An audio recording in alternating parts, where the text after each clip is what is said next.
Baiklah, Assalamualaikum warahmatullahi wabarakatuh. Perkenalkan, nama saya Tommy Ferdian Salbarado dengan NPM 1811051072. Di sini saya akan menjelaskan materi mengenai dinamika demokrasi di Indonesia. Langsung saja.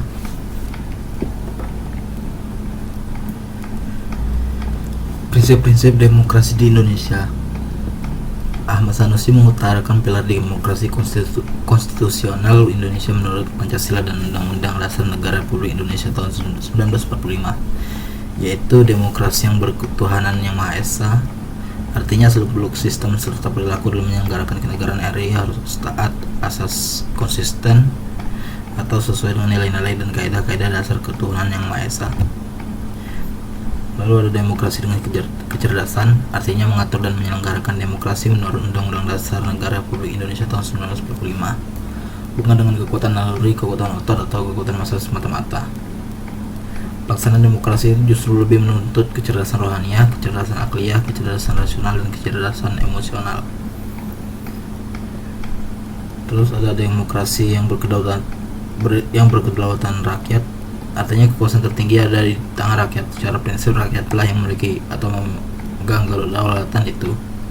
Dalam batas-batas tertentu kedaulatan rakyat itu dipercayakan kepada wakil-wakil rakyat di MPR dan DPRD.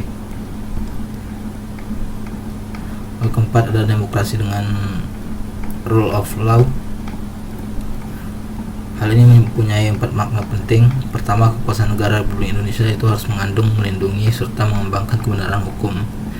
Bukan demokrasi ugal-ugalan, demokrasi dagelan, atau demokrasi manipulatif. Kedua, kekuasaan negara itu memberikan keadilan hukum, bukan demokrasi yang terbatas pada keadilan formal dan pura-pura. Tiga, kekuasaan negara itu menjamin kepastian hukum, bukan demokrasi yang membiarkan kesemrawutan atau anarki. Keempat, kekuasaan negara itu mengembangkan manfaat atau kepentingan hukum seperti kedamaian dan pembangunan, bukan demokrasi yang justru mempopulerkan fitnah dan hujatan atau menciptakan perpecahan, permusuhan, dan kerusakan. 5, ada demokrasi dengan pemisahan kekuasaan negara. Artinya demokrasi menurut Undang-Undang Dasar Negara Republik Indonesia tahun 1945 bukan saja mengakui kekuasaan negara Republik Indonesia yang tidak terbatas secara hukum, melainkan juga demokrasi itu dikuatkan dengan pemisahan kekuasaan negara dan diserahkan kepada badan negara yang bertanggung jawab. Jadi demokrasi menurut Undang-Undang Dasar Negara Republik Indonesia tahun 1945 mengenal secara semacam pembagian dan pemisahan kekuasaan dengan sistem pengawasan dan perimbangan.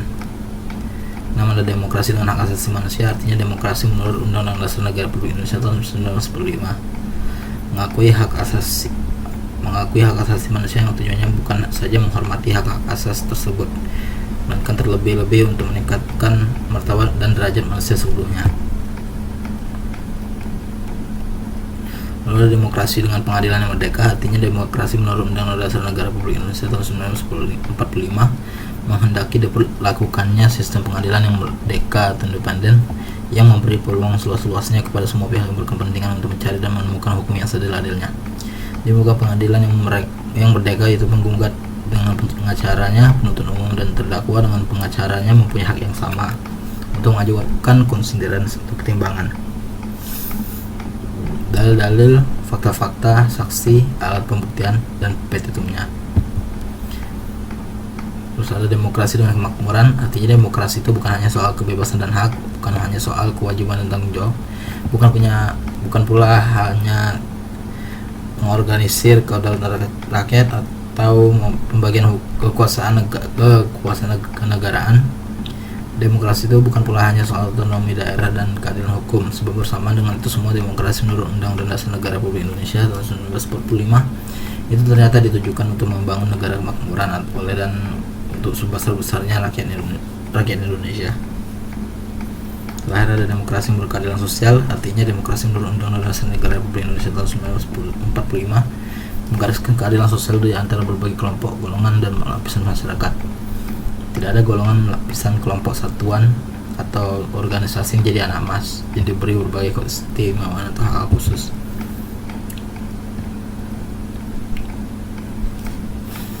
Lalu lanjut mengenai Periodisasi perkembangan demokrasi di Indonesia.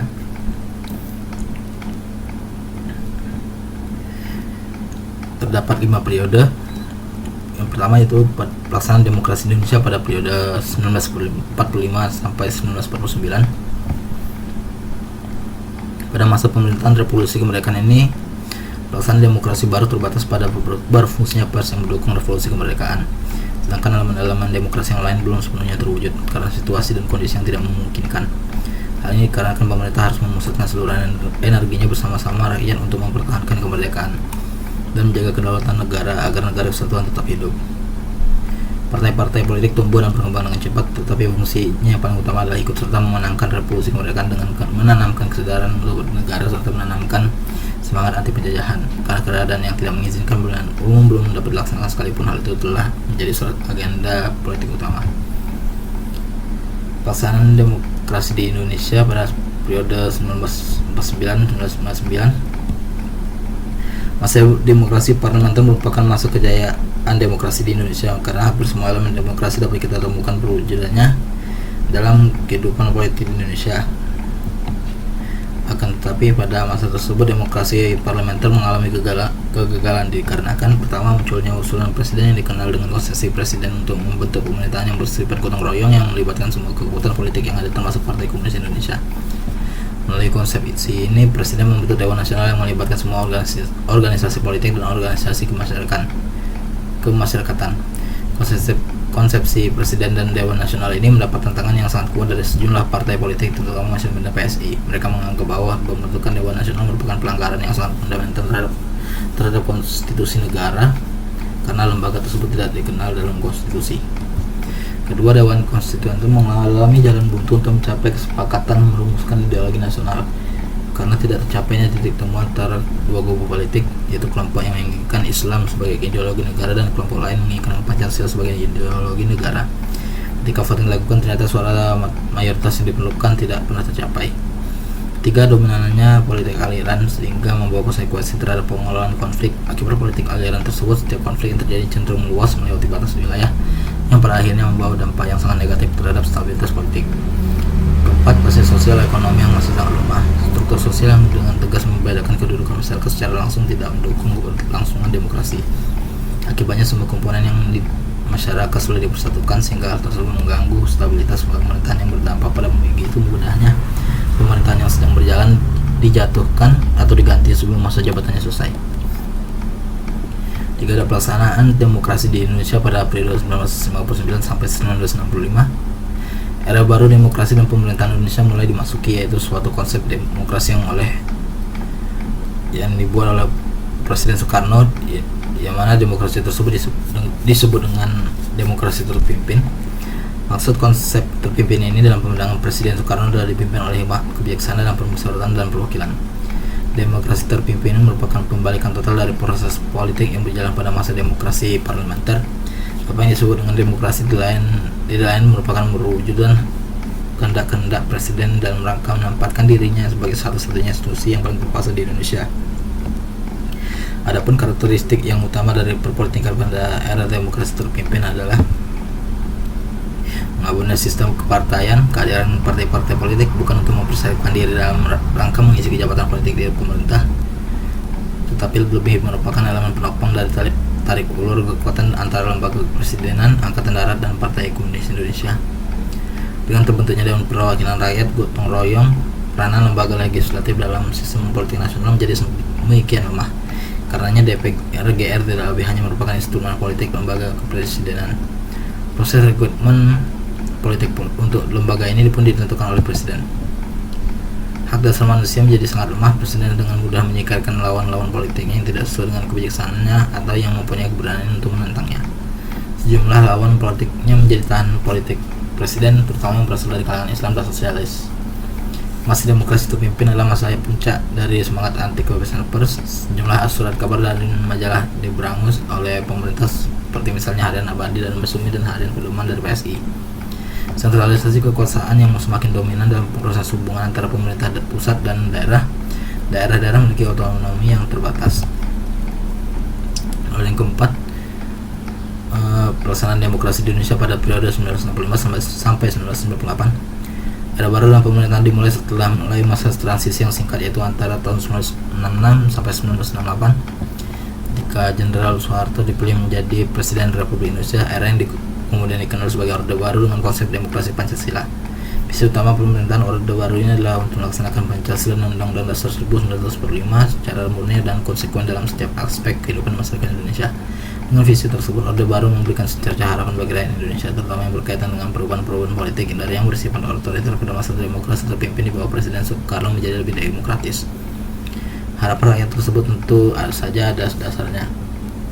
Presiden Soeharto sebagai tokoh utama Orde Baru dipandang rakyat sebagai sosok pemimpin yang mampu mengeluarkan bangsa ini keluar dari keterpurukan. Hal ini dikarenakan beliau berhasil membubarkan PKI yang ketika itu dijadikan musuh utama negeri ini. Selain itu, beliau juga berhasil menciptakan stabilitas keamanan negeri di pasca pemberontakan PKI dalam waktu yang relatif singkat.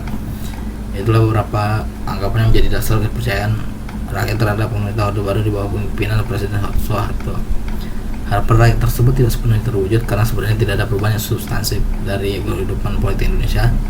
Antara Orde Baru dan Orde Lama sebenarnya sama saja. Dalam perjalanan politik pemerintahan Orde Baru, kekuasaan presiden merupakan pusat dari seluruh proses politik di Indonesia. Pelaksanaan demokrasi di Indonesia pada periode 1998 sampai sekarang, penyimpangan yang terjadi pada masa pemerintahan Orde Baru pada akhirnya membawa Indonesia pada krisis multidimensi yang diawali dengan badai krisis moneter yang tidak kunjung reda. Krisis moneter tersebut membawa akibat pada terjadinya krisis politik di mana tingkat kepercayaan rakyat terhadap pemerintah begitu kecil. Tidak hanya itu, kerusuhan-kerusuhan terjadi hampir di semua belahan bumi Nusantara ini. Akibatnya bisa ditebak, pemerintahan Orde Baru di bawah pimpinan Presiden Soeharto, meskipun kembali terpilih dalam sidang umum MPR bulan Maret tahun 1998, terperosok ke dalam kondisi yang diliputi oleh berbagai tekanan politik baik dari luar maupun dalam negeri. Akhirnya pada hari Kamis tanggal 21 Mei 1998, Presiden Soeharto bertempat di Istana Merdeka Jakarta menyatakan berhenti sebagai presiden dan dengan menggunakan Pasal 8 Undang-Undang Dasar 1945, Presiden Soeharto segera mengatur agar Wakil Presiden Habibie disumpah sebagai penggantinya di hadapan Mahkamah Agung. Karena DPR tidak dapat berfungsi sekarang karena gedungnya diambil alih oleh mahasiswa, saat itu kepemimpinan nasional segera beralih dari Soeharto ke Habibie. Hal ini merupakan jalan baru demi terbukanya proses demokratisasi di Indonesia. Kendati diliputi oleh kontroversi tentang status hukumnya, pemerintahan Presiden Habibie mampu bertahan selama 1 tahun kepemimpinan. Dalam masa pemerintahan Presiden Habibie inilah muncul beberapa indikator pelaksanaan demokrasi di Indonesia. Pertama, diberikannya ruang kebebasan pers sebagai ruang publik untuk berpartisipasi dalam kebangsaan dan kenegaraan. Kedua, diberlakukannya sistem multipartai dalam pemilu tahun 1999. Habibie dalam hal ini sebagai Presiden Republik Indonesia membuka kesempatan kepada rakyat untuk bersikap dan berkumpul sesuai dengan ideologi dan aspirasi politiknya. Dua hal yang dilakukan Presiden Habibie di atas merupakan fondasi yang kuat bagi pelaksanaan demokrasi Indonesia pada masa selanjutnya. Demokrasi yang diterapkan negara kita pada era reformasi ini adalah demokrasi Pancasila, tentu saja dengan karakteristik yang berbeda dengan Orde Baru dan sedikit mirip dengan demokrasi parlementer tahun 1950-1959. Pertama, pemilu yang dilaksanakan jauh lebih demokratis dari yang sebelumnya. Sistem pemilu yang terus berkembang memberikan jalan bagi rakyat untuk menggunakan hak politiknya dalam pemilu. Bahkan puncaknya pada tahun 2004, rakyat bisa langsung memilih wakilnya di lembaga legislatif dan presiden atau wakil presiden pun dipilih secara langsung. Tidak hanya itu, mulai tahun 2005 kepala daerah pun dipilih langsung oleh rakyat. Kedua, rotasi kekuatan dilaksanakan dari mulai pemerintahan pusat sampai pada tingkat desa. Ketiga, pola rekrutmen politik untuk pengisian jabatan politik dilakukan secara terbuka, di mana setiap warga negara yang mampu dan memenuhi syarat dapat menduduki jabatan politik tersebut tanpa adanya diskriminasi. Keempat, sebagian besar hak dasar rakyat bisa terjamin seperti adanya kebebasan menyatakan pendapat, kebebasan pers dan sebagainya. Sekian penjelasan dasar mengenai dinamika demokrasi di Indonesia. Apabila ada salah kata saya mohon maaf, saya akhiri.